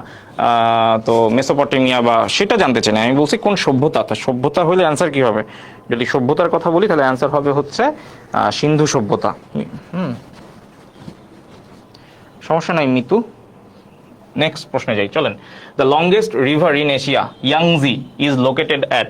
দেখেন এই যে কম্বাইন্ড 5 ব্যাংকস অফিসার, ঠিক আছে, দেখছেন মানে কোথা থেকে কোথায়, মানে বিভিন্ন জায়গায় কিন্তু আসলে এই প্রশ্নগুলো আসছে। ব্যাপারটা এরকম না যে সবই কিন্তু গত শুক্রবারে আসছে, না। তো ব্যাপারটা হচ্ছে যে মানে একটা টপিক থেকে যত প্রশ্ন আসে, আপনি দেখেন এই গত শুক্রবারে যে পরীক্ষাটা হয়েছে ওখানে কি আসছে যে পিত নদীর ওপরে ভিত্তি করে কোন সভ্যতা গড়ে উঠছে। এখন পিত নদী কোথায়? চায়নাতে। চায়নাতে আরেকটা নদী আছে, সেটা এশিয়ার বৃহত্তম নদী, ইয়াংজি রিভার। তো সেই ইয়াংজি রিভার নিয়ে 2 বছর আগে আরেকটা প্রশ্ন হয়েছিল, ওই যে কম্বাইন্ড 5 ব্যাংকস অফিসার। তা আপনি কি প্রত্যেক মানে 2 বছর 3 বছর পর পরে কোনো একটা ইনফরমেশন শিখবেন? না, যখন যে টপিক ধরবেন ওই টপিকটা একটু আশপাশ দিয়ে কি আছে জানতে হবে। তো শুধু পিত নদী চিনলে হবে না, পিত নদীর সাথে রিলেভেন্ট ইনফরমেশন কি ছিল যে চায়নাতে ওই পিত নদীর সাথে আরো একটা নদী আছে যেটা এশিয়ার বৃহত্তম নদী, ইয়াংজি, কোথায় অবস্থিত। যদি প্রশ্ন আসে তাহলে আমি ঝটপট অ্যান্সার করে ফেলতে পারবো। এটা তো একটু আগেই ম্যাপে দেখছি, তাহলে অপশন লাগবে। আয় হায়, আমি তো এই বকবক করতেছি, এরা অ্যান্সার ট্যান্সার দিয়ে ফাড়াই ফেলছে। স্বর্ণা, বিশাল, সাফা, প্রক্সিমা, রাবিন, অস্থির, মিতু, জোস জোস। নেক্সট প্রশ্নে যাই, অস্থির। আচ্ছা, এই প্রশ্ন এখানে কেন দিছি আমি নিজেও জানি না, এই ছবিটা কেন দিছি। আচ্ছা আচ্ছা, এটা এমনি ওই যে মনে হয় এই কথাগুলো বলতে চাইছিলাম আর কি তখন, যেটা আমি অলরেডি ক্লাসের শুরুতে বলছি যে জাপান, এই যে জাপান দেখেন, এই যে দেখেন জাপানের এই এতটুকু অংশ দেখেন একটু বোল্ড করা, এটার মানে হচ্ছে জাপান এই শাখালিন দ্বীপপুঞ্জের দক্ষিণ অংশটা ওই যে দখল করে নিয়েছিল। কবে? ওই যে 1904-5 সালে যখন প্রথম রাশিয়া আর জাপান যুদ্ধ হয়, ঠিক আছে। আর এই যে 1971-এর কথা বলতেছি, 1971 সালে ওই যে মাঞ্চুরিয়া, মাঞ্চুরিয়া যে জায়গাটা জাপান দখল করে ফেলে, চীনের মাঞ্চুরিয়া যে অংশটা সেটা জাপান দখল করে ফেলে 1931 সালে। তো তখন জাপান কি করে, ওটাকে একটা নাম দেয় মাঞ্চুকুও। মানে ওরা মাঞ্চুরিয়া নাম রাখে না, মাঞ্চুরিয়া যে চায়নার দেওয়া, এই জন্য ওরা কি করছে, ওরা মাঞ্চুকো এটা নাম দিচ্ছে। এবং এটা হচ্ছে পাপেট রাষ্ট্র, মানে এটাকে বলা হয় পাপেট স্টেট, পাপেট স্টেট। অর্থাৎ এটা আছে চায়নার ভিতরে, বাট রাষ্ট্র পরিচালনা হচ্ছে বা এটার দখলে আসলে কে, মানে একটা পুতুল রাষ্ট্র বানায় রাখছিল, হ্যাঁ, জাপান দখল করছিল। এবং এটা আসলে অনেক এখানে ন্যাচারাল রিসোর্স ছিল, যার জন্য রাশিয়া, তৎকালীন সোভিয়েত ইউনিয়ন, তারাও কি তখন থেকেই জাপানের উপরে ক্ষুব্ধ, ঠিক আছে। আচ্ছা,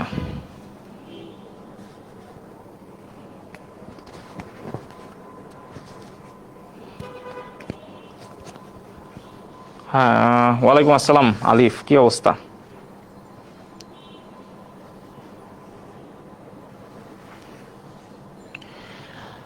ও আচ্ছা, এটা দিছি মনে হয় এই কারণে, এই যে এখানে কে আছে, এখানে একদম নিচে ছোট্ট করে এই যে তাইওয়ান আছে, এই তাইওয়ানের পূর্ব নাম হচ্ছে ফরমোসা। এই প্রশ্নটা মনে হয় আমি আবার রাখছি এখানে, দ্যাটস ওয়াই। এটা মনে হয় গত ক্লাসেও আমরা বলছি। তাইওয়ানের পূর্বের নাম কি বলেন তো? গত ক্লাসে আমরা শিখছি এটা, তাইওয়ানের পূর্বের নাম হচ্ছে ফরমোজা।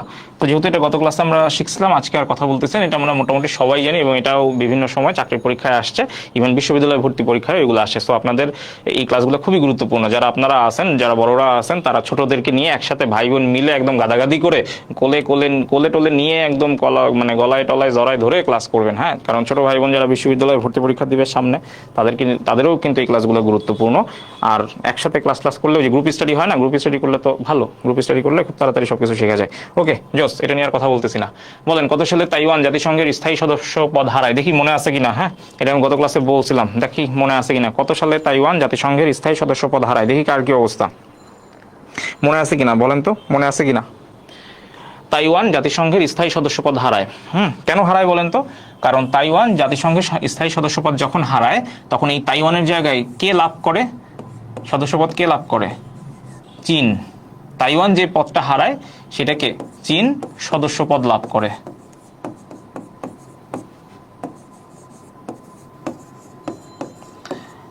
ঠিক আছে। তো চীন যখন ইয়া হয় নাই, মানে চীন আসলে চীনের সাথে যুক্তরাষ্ট্রের আসলে প্রায় অনেকদিন ধরেই কি একটা দহরম মানে ডাকুমরা সম্পর্ক চলতেছিল। চীনে যখন 1949 সালে সমাজতান্ত্রিক সমাজ ব্যবস্থা গঠন হয়, তখন থেকেই আমেরিকা ওদেরকে দেখতে পারতো না। কিন্তু 1949 সালের এই সাল থেকে যে বৈরিতা শুরু হয়, সেটা 1971 সালে গিয়ে এটা মিটমাট হয়ে যায়। তো 1971 সালে যখন যুক্তরাষ্ট্র এই চায়নাকে স্বীকৃতি দেয় এবং তাদের উপর থেকে নিষেধাজ্ঞা তুলে নেয়, তখন যুক্তরাষ্ট্র জাতিসংঘকে চাপ দেয় যে তুমি ওদেরকে স্থায়ী সদস্যপদ দাও। তো তখন জাতিসংঘ কি করে, তাইওয়ানকে তো ততদিন পর্যন্ত তারা হচ্ছে একটা স্বাধীন রাষ্ট্র হিসেবে দেখে রাখছিল, হ্যাঁ, তাদেরকে স্বীকৃতি দিয়ে রাখছিল, ইচ্ছা করে স্বীকৃতি দিয়ে রাখছিল যেন চীন আসলে একটু নমনীয় হয়, হ্যাঁ। তো যখন আসলে যুক্তরাষ্ট্র হেল্প করলো চায়নাকে জাতিসংঘের সদস্যপদ লাভ করার জন্য, তখন জাতিসংঘ যেটা করলো তাইওয়ানে জাতিসংঘের স্থায়ী সদস্যপদ বাতিল করে দিয়ে চায়নাকে দিয়ে দিল। কারণ তখন জাতিসংঘ যেটা বলছিল যে তাইওয়ানকে তারা চীনের অধীনই ধরতো। যদিও এটা নিয়ে আজও মারামারি চলতেছে, তাইওয়ান কখনোই চায়নাকে নিজেদের ভাবে না, তারা স্বতন্ত্র ভাবে। তো এটা হচ্ছে 1971 সালের ঘটনা। এবং 1971 সালে কি ঘটে? 1971 সালে এই যে যুক্তরাষ্ট্র আর চায়নার মাঝখানে যে বৈরিতা অবসান ঘটে, এবং সেইটাকে আমরা বলি হচ্ছে পিং পং ডিপ্লোমেসি। কি বলি? Ping pong diplomacy. এটা বিসিএস এ আসা প্রশ্ন, পিং পং ডিপ্লোমেসি। এই পিং পং ডিপ্লোমেসি মানে হচ্ছে যে চায়নাকে, মানে চায়না যুক্তরাষ্ট্রকে 1971 সালে পিং পং খেলার জন্য আমন্ত্রণ জানায়। তো তখনই হচ্ছে ওই যে 1949 সালে যখন চায়নাতে সমাজতান্ত্রিক সমাজ ব্যবস্থা হইলো, এরপর থেকেই তো চায়না আর ইউএসএ একজন আরেকজনকে দেখতে পারে না। পরবর্তীতে চায়না 1971 সালে এই বৈরিতা অবসান করতে চাইলো বিভিন্ন কারণে, রাজনৈতিক অর্থনৈতিক বিভিন্ন কারণে, এবং বিশ্বে তাদের ক্ষমতা তুলে ধরার জন্য। 1971 সালে হচ্ছে ইউএস এর দলকে, তারা টেবিল টেনিস দলকে আমন্ত্রণ জানায়।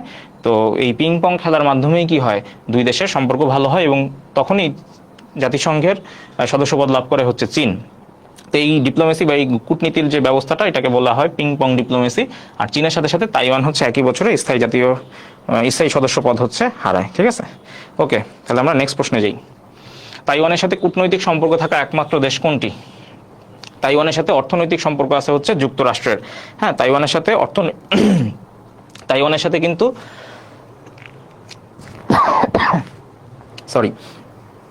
তাইওয়ানের সাথে অর্থনৈতিক সম্পর্ক আছে যুক্তরাষ্ট্রের, কিন্তু যুক্তরাষ্ট্রের কোনো কূটনৈতিক সম্পর্ক নাই। এই কূটনৈতিক সম্পর্ক শুধুমাত্র একটা দেশেরই আছে, সেটা কার বলেন? এটা হচ্ছে অ্যান্সার। এটাও আমরা মনে হয় গত কোনো একটা ক্লাস আলোচনা করছিলাম যে তাইওয়ানের সাথে কূটনৈতিক সম্পর্ক থাকা একমাত্র দেশ হচ্ছে ভ্যাটিকান। একমাত্র দেশ হচ্ছে ভ্যাটিকান। ঠিক আছে, এটা আমরা মনে রাখবো। রাশিয়া, জাপান, মঙ্গোলিয়া কেউই হচ্ছে তাইওয়ানের সাথে আসলে কোনোভাবেই যুক্ত না। ভ্যাটিকান হচ্ছে তাইওয়ানের সাথে কূটনৈতিক সম্পর্কে আছে। হ্যাঁ মিতু, অল দ্য বেস্ট। হ্যাঁ, সে ঢাকায় আসতেছে পরীক্ষা দেওয়ার জন্য, অল দ্য বেস্ট।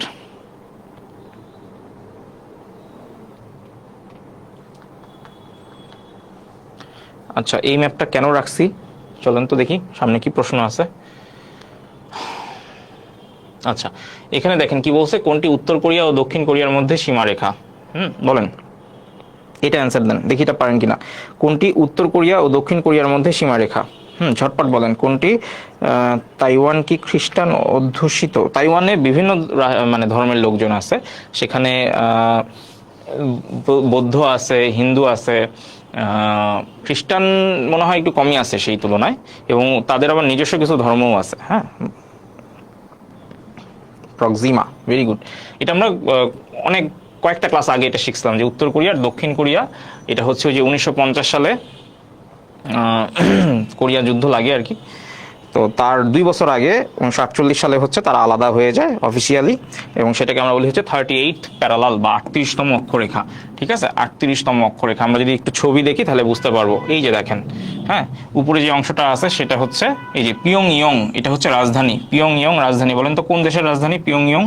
এই যে এটা হচ্ছে রাজধানী। আর আপনি যদি দেখেন বর্ডার, এই যে 38, আমি ইচ্ছা করে কালো দাগের একটু নিচে দিচ্ছি যেন আপনার মাথায় থাকে, চোখে যেন দেখতে পান কোথায় মার্ক করলাম। ঠিক আছে, তো এই যে দাগটা, এটা হচ্ছে 38তম অক্ষরেখা। ঠিক আছে, 38তম অক্ষরেখা। পিয়ংইয়ং হচ্ছে রাজধানী, এবং এই পাশটা হচ্ছে নর্থ কোরিয়া। এই পাশটা হচ্ছে নর্থ কোরিয়া, এবং নর্থ কোরিয়া হচ্ছে রাশিয়া সমর্থিত। ঠিক আছে, রাশিয়া সমর্থিত। আর রাশিয়া সমর্থিত মানে এরা হচ্ছে কমিউনিস্ট। ঠিক আছে, সরি, এরা হচ্ছে ওই যে কি বলে, কমিউনিস্ট। ঠিক আছে, কমিউনিস্ট, ঠিকই বলছি, কমিউনিস্ট। আর এখানে কি আছে, এই যে নিচে যেটা আছে দেখেন, নিচে এটা হচ্ছে আমার সাউথ কোরিয়া বা দক্ষিণ কোরিয়া। হ্যাঁ, এটা হলো সাউথ কোরিয়া। আর এই যে সাউথ কোরিয়া, যে সিউল হচ্ছে রাজধানী। ঠিক আছে, আচ্ছা। তো উত্তর কোরিয়া এবং দক্ষিণ কোরিয়ার মাঝখানে তাহলে এই যে আমার বিভক্তকারী লাইন হচ্ছে 38 প্যারালাল বা 38তম অক্ষরেখা। ঠিক আছে, ওকে। তাহলে আমরা নেক্সট প্রশ্নে যাই। দেখেন কি বলছে, ডুরান্ড লাইন কোন দুটি দেশের মধ্যে সীমারেখা? এখানে অপশন আছে হচ্ছে ভারত পাকিস্তান, ভারত আফগানিস্তান, চীন ভারত, এবং পাকিস্তান আফগানিস্তান। ঠিক আছে, ডুরান্ড লাইন। চলেন তো আমরা একটা মানচিত্র দেখি। এই যে দেখেন এখানে ডুরান্ড লাইন, এটা মনে হয় পরিষ্কার দেখা যাচ্ছে, এখানে একটা লাল কালির একটা ডিমার্কেশন দেখতে পাচ্ছেন, এইটাকেই আমরা বলি হচ্ছে ডুরান্ড লাইন। ঠিক আছে, এটাকেই আমরা কি বলি? Durand line. ওকে, এখানে দেখেন কিছু ইম্পর্টেন্ট জিনিস আছে, সেটা হচ্ছে আমরা গত ক্লাসে ধারাবাহিকতায় যদি গ্রাফগুলো একটু মনে রাখি, খেয়াল করেন এখানে কে আছে। ওই যে গত ক্লাসে আমরা দেখছিলাম ইরান নিয়ে কথা বলছিলাম, মনে আছে? আমরা গত ক্লাসে ইরান নিয়ে কথা বলছিলাম। ইরানে একটা হেলিকপ্টার বেল 212 এই হেলিকপ্টারে করে প্রেসিডেন্ট ইব্রাহিম রাইসি মারা যান, এবং ইরানের ঠিক সীমান্তে এই দিকটায় আছে হচ্ছে আজারবাইজান। হ্যাঁ, এই দিকটায় আছে আজারবাইজান। এই যে এইদিকে যে বর্ডার আছে এখানে আছে আজারবাইজান, পুরোটা লিখলাম না, আজারবাইজান। এখানে জোলফা নামে একটা প্রদেশ আছে, জোলফা প্রদেশ। এই জোলফা প্রদেশে একটা এলাকা আছে ভারজাকান, ভারজাকান। এই ভারজাকান এলাকায় একটা গ্রাম আছে উজি গ্রাম। ঠিক আছে, এইখানে হচ্ছে নিহত হন, কে নিহত হন? ওই যে ইব্রাহিম রাইসি। ঠিক আছে, তো গত ক্লাসে আমরা ওই পাশের ম্যাপগুলো মনে হয় দেখছিলাম, রাইট? তো আজকে দেখেন এই পাশটা একটু দেখি। ইরান আছে, ইরানের পরে এখানে দেখেন এই যে কাস্পিয়ান সাগর, এই কাস্পিয়ান সাগর নিয়ে আমরা পরবর্তী বিভিন্ন ক্লাসে বিভিন্ন সময় কথাবার্তা বলবো। হ্যাঁ, তো এই কাস্পিয়ান সাগর, এখানে আছে তুর্কমেনিস্তান, এখানে আছে তাজিকিস্তান, এখানে আছে কিরগিস্তান, কাজাখস্তান, উজবেকিস্তান, এগুলো আমরা শিখে যাবো আস্তে আস্তে। ঠিক আছে, তো মেইন আমাদের এখানে কাহিনী কি? মেইন কাহিনী হচ্ছে যে এই যে আমাদের আফগানিস্তান এবং হচ্ছে কে এখানে আছে পাকিস্তান। তো এই আফগানিস্তান পাকিস্তানের মাঝখানে যে লাইনটা, এটাকে আমরা বলতেছি হচ্ছে ডুরান্ড লাইন। ঠিক আছে, আচ্ছা এখানে যে এই কথাগুলো আছে, যে দেখেন এ যে অংশটা আছে, এই অংশটা দেখেন এটা কার মধ্যে? একটু যদি বুদ্ধি করে বলেন, এই অংশটা কার মধ্যে? দেখেন এইখানকার ব্যাকগ্রাউন্ডের কালার আর এইখানকার ব্যাকগ্রাউন্ডের কালার সেম, অর্থাৎ এ অংশটা হচ্ছে কার আন্ডারে আছে? পাকিস্তানের আন্ডারে আছে, বাট ক্লেম করে কে? ইন্ডিয়া। ঠিক আছে, এখানে দেখেন বি, এই বি অংশটার কালার দেখেন আর এই যে ইন্ডিয়ার যে ব্যাকগ্রাউন্ড কালার দেখেন সেম। অর্থাৎ এর মানে কি? এর মানে হইতেছে এই যে বি যে জায়গাটা আছে, এই যে বি যে জায়গাটা আছে, এই জায়গাটা নিয়েও ওই যে কাশ্মীর বা লাদাখ, জম্মু যে জায়গাগুলো আছে, এটা জম্মু কাশ্মীর, লাদাখ এখানে না, লাদাখ এইদিকে। এই বি যে অংশটা আছে এটা আসলে কি? এটা হচ্ছে আমার ভারতের অ্যাডমিনিস্ট্রেশনে আছে, কিন্তু দাবি করে হচ্ছে পাকিস্তান। তো তাহলে এই যে এ আর বি এর মাঝখানে যে লাইন, অর্থাৎ ভারত পাকিস্তানের মধ্যে যে লাইন, এই যে লাইনটা ভারত পাকিস্তানের মধ্যে যে লাইন, আমি একটু মোটা করে দিই দাগটা, ভারত পাকিস্তানের মধ্যে যে লাইন, এই লাইনটাকে আমরা কি বলি? এই যে এই লাইনটাকে আমরা কি বলি? এই লাইনটাকে আমরা বলি হচ্ছে লাইন অফ কন্ট্রোল। কি বলি? LOC। কি বলি? এই লাইনটাকে কি বলি? LOC। এই LOC লাইন অফ কন্ট্রোল নিয়ে একটা মুভিও হয়েছিল। হ্যাঁ, LOC কার্গিল, এরকম একটা বলিউড মুভিও ছিল। হ্যাঁ, লাইন অফ কন্ট্রোল। আচ্ছা, এখন কথা হইতেছে যে তাহলে এই যে সি দিয়ে কি বোঝাচ্ছে? খুব ইজি, সি দিয়ে চায়না বুঝায়, সি দিয়ে চায়না বুঝায়, সি দিয়ে চায়না বুঝায়, তাই না? তো এর মানে হচ্ছে এই যে এইখানে আমি যদি একটু কালারটা চেঞ্জ করে দেই, হ্যাঁ, এই যে এইখান থেকে শুরু করে এই যে জায়গাগুলা, ঠিক আছে, এই যে জায়গাগুলা, এই জায়গাগুলা হচ্ছে কার দখলে আছে বলেন তো? চায়নার দখলে আছে, বাট ভারত দাবি করে। ঠিক আছে, সো এইখানে যে একটা ডটেড লাইন আমরা পাইছি, এটাকে আমরা বলি হচ্ছে লাইন অফ অ্যাকচুয়াল কন্ট্রোল। ঠিক আছে, কি বলি? লাল কালিতে আমরা যে দাগটা পাইছি সেইটাকে আমরা কি বলি বলেন তো? এটাকে আমরা বলি হচ্ছে LAC। ঠিক আছে, লাইন অফ অ্যাকচুয়াল কন্ট্রোল, অর্থাৎ ইন্ডিয়া আর চায়না কালি কালি মিলায়েন। হ্যাঁ, ইন্ডিয়া আর চায়নার মধ্যে যে সীমান্ত রেখা, সেটাকে আমরা বলি হচ্ছে লাইন অফ অ্যাকচুয়াল কন্ট্রোল। আর ভারত পাকিস্তান আফগানিস্তান হইলে এই যে ডুরান্ড লাইন, এই যে ডুরান্ড লাইন। আর যদি পাকিস্তান ভারত হয় তাহলে হচ্ছে LOC বা লাইন অফ কন্ট্রোল। ঠিক আছে, একটা ম্যাপে আমরা মোটামুটি পাশাপাশি সবাই ছিল, তাই আমরা বুঝে গেছি। আচ্ছা, এইখানে দেখেন চীন ভারত, এই দুইটি দেশের মধ্যকার সীমারেখা কোনটি? ঝটপট অ্যান্সার দেন। চীন ভারত। হ্যাঁ, এটার অ্যান্সার কি হবে বলেন? লাইন অফ কন্ট্রোল তো না, একটু আগে আমরা জানছি লাইন অফ কন্ট্রোল কার বলেন তো? লাইন অফ কন্ট্রোল হচ্ছে, আমরা একটু আগে জানছি LOC, লাইন অফ কন্ট্রোল। এটা কার ছিল বলেন? মনে আছে? জাস্ট আগের পেজে যদি আপনি ছবিটা দেখেন, LOC, ওই যে বলছিলাম এই যে এ হচ্ছে পাকিস্তানের। হ্যাঁ, এই যে এটা কার? এটা পাকিস্তানের। আর লাল কালিতে বি মানেই কি? ইন্ডিয়া। তা আমরা বলছিলাম যে ইন্ডিয়া পাকিস্তান হচ্ছে লাইন অফ কন্ট্রোল, তাহলে এটা হওয়ার সুযোগ নাই। প্রক প্রণালী, আমরা জানি ভারত আর শ্রীলঙ্কাকে একটা প্রণালী পৃথক করে, সেটা হচ্ছে প্রক প্রণালী। প্রণালী এখানে কেন আসছে আমি জানি না, সীমারেখার নাম তো প্রণালী হইতে পারে না। র্যাডক্লিফ লাইন, র্যাডক্লিফ লাইন আসলে বাংলাদেশের সাথে জড়িত। হ্যাঁ, এটাও আসলে অ্যান্সার না। সো অবভিয়াস অ্যান্সার হচ্ছে ম্যাকমোহন লাইন। ঠিক আছে, ম্যাকমোহন লাইন, এটা হচ্ছে আমার ইন্টারন্যাশনালি আসলে ইন্টারন্যাশনালি নিচে লিখলাম, ইন্টারন্যাশনালি রিকগনাইজড।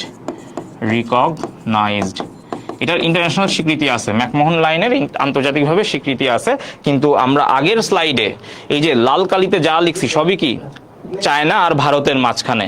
তো চায়না ভারতের মাঝখানে যে এই যে লাল কালির যে বর্ডার, এই যে ইন্ডিয়া চায়নার মাঝখানে লাল কালির যে বর্ডার, এই পুরোটা কি, এই পুরোটা হচ্ছে লাইন অফ অ্যাকচুয়াল কন্ট্রোল, যেটা আসলে আন্তর্জাতিকভাবে স্বীকৃত না। ঠিক আছে, এটা নিয়ে একটু আছে, কারণ এই দুইটা দেশ নিয়ে তো এই লাইন নিয়ে তো মারামারি চলতেছে, এটা তো আসলে মীমাংসা হয় নাই। কিন্তু ম্যাকমোহন লাইন কোনটা? ম্যাকমোহন লাইন হচ্ছে ওই যে জায়গাগুলোতে ভারত আর চীনের বর্ডার কি কোনো মানে ঝামেলা নাই, যেখানে হচ্ছে তারা দুই দেশ কি বর্ডার শেয়ার করছে, যেখানে কোনো আসলে বিবাদের কোনো কারণ নাই, সেই বর্ডারগুলাকে আমরা বলি হচ্ছে ম্যাকমোহন লাইন। ঠিক আছে, আচ্ছা এটা আমি আর এখানে কথা বলতেছি না, কারণ এটা আপনারা পরে দেখে নিয়েন।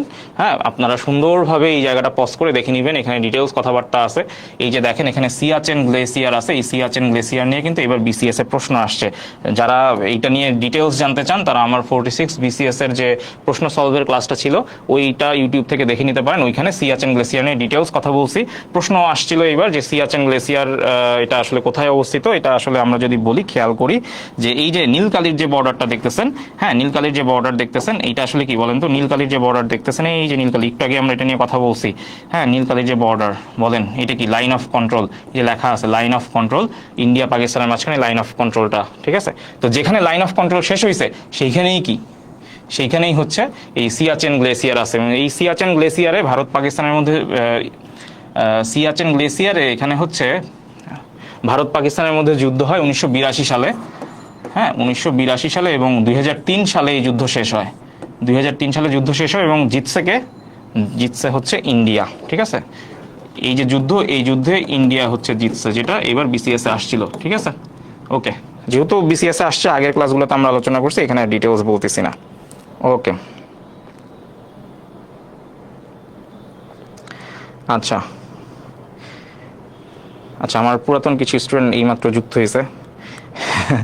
না, ক্লাস প্রায় শেষের দিকেই বলা যায়, সমস্যা নাই, দেখে নিতে পারবি এগুলো। আচ্ছা, লাইন অফ অ্যাকচুয়াল কন্ট্রোল কোন দুইটি দেশের মধ্যে সীমারেখা? দেখেন একটু আগে আমরা এটা নিয়ে পড়ে ফেলছি, তাই না? লাইন অফ অ্যাকচুয়াল কন্ট্রোল, হ্যাঁ লাইন অফ অ্যাকচুয়াল কন্ট্রোল একটু আগে বলছি, আপনারা অলরেডি আনসার করছেন, তাহলে এখানে আর ডিটেলস বলতেছি না। Line of actual control car মধ্যে? চীন আর ভারত। হ্যাঁ, যদি অ্যাকচুয়াল না দিতাম তাহলে কি হইতো? অ্যাকচুয়াল না দিলে ভারত পাকিস্তান, ভারত পাকিস্তান। ঠিক আছে, আসলে ভারত পাকিস্তানের মধ্যে তো আসলে অ্যাকচুয়ালি কোনো যুদ্ধ নাই, কারণ পাকিস্তান তো খুবই মানে দুর্বল একটা কান্ট্রি বলা যায় ভারতের রেসপেক্টে, তাই না? তাহলে দুই পরাশক্তিকে চীন আর ভারত, তাহলে এই দুইটার মধ্যেই আসলে অ্যাকচুয়ালি ঝামেলা আছে। এই জন্য এভাবে মনে রাখবেন যে অ্যাকচুয়ালি যেখানে ঝামেলা, অ্যাকচুয়াল যেখানে control line, line of actual control, সেটা কি? ওই যে দুইটা অ্যাকচুয়ালি পরাশক্তি দল বা দেশ, চীন ভারত। ঠিক আছে, ওকে, এখানে দেখেন আবার যত বারবার আমরা দেখবো তত আমাদের মাথায় সেট হয়ে যাবে। এই যে একটু আগে পক প্রণালী বলছিলাম, এই যে দেখেন দুইটা ভূমি, এই যে ভারত আর শ্রীলঙ্কা দুইটা ভূমিকে আলাদা করতেছে, দুইটা ভূমিকে আলাদা করছে, এই যে আলাদা করছে, এই যে ফাঁকা ছিল কালো দাগ টানছি।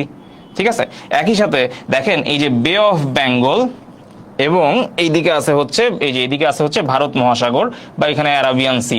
তাহলে এই যে বে অফ বেঙ্গল বা হচ্ছে যে ভারত মহাসাগর, এই দুইটাকে সংযুক্ত করছে, অর্থাৎ দুইটা ওয়াটার বডিকে কানেক্ট করছে এবং দুইটা ল্যান্ডকে আলাদা করছে। এর মানে কি? প্রণালী। এবং এইখানে যে প্রণালীটা আছে এইটাকেই আমরা কি বলি? পক পক প্রণালী, তাই না? পক পক। ওকে, এখানে দেখেন এই ম্যাপে আরো কিছু ইনফরমেশন আছে। লাক্ষাদ্বীপ, প্রশ্ন আসছিল যে মালদ্বীপ বা লাক্ষাদ্বীপ এগুলা কোথায় অবস্থিত? অ্যান্সার হচ্ছে ভারত মহাসাগরে। হ্যাঁ, এই যে নিচে আছে কে? মালদ্বীপ। নিচে আছে কে? মালদ্বীপ। মালদ্বীপ কোথায় অবস্থিত? ভারত মহাসাগরে। এই যে দেখেন লাক্ষাদ্বীপ, ব্র্যাকেটে লেখা আছে ইন্ডিয়া, এর মানে কি? এটা কার দখলে আছে? ইন্ডিয়ার দখলে আছে। কোথায় অবস্থিত? ভারত মহাসাগরে অবস্থিত।